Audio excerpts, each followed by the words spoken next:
Okay, good day to everybody.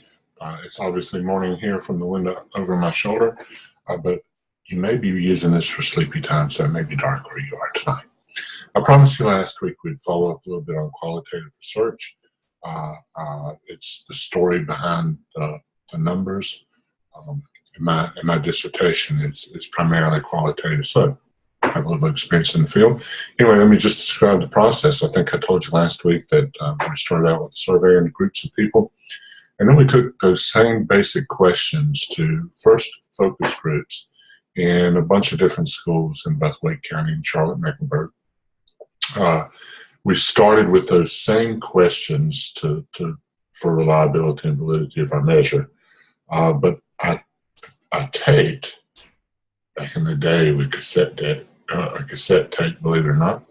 I taped all those conversations and then took them back and transcribed them onto note cards, and then assigned note cards numbers based on what the literature had said and all the teachers would say, and then assigned new categories to things maybe the literature didn't bring up.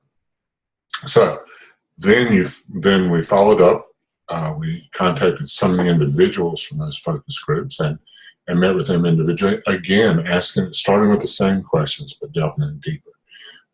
Taping everything, transcribing everything, kept those records for 5 years, kept the cassette tapes far beyond the time you could probably find the cassette deck in existence anywhere, in order to have the proof.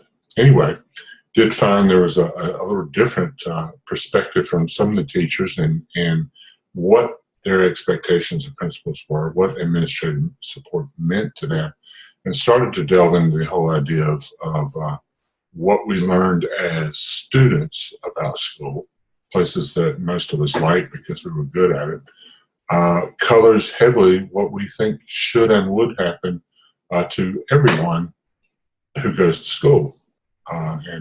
And that the whole concept that there are some people who really don't like school, who really aren't comfortable in school, aren't happy in school, aren't interested in school, aren't afraid of the principal, aren't afraid of the teacher, can't be punished because life has punished them already far beyond what we can think of, that they exist. And that's difficult for some novice teachers to accept.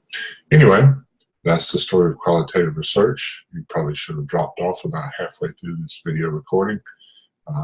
And we'll look forward to talking to you next week. Everybody keep up the good work. You're doing good stuff.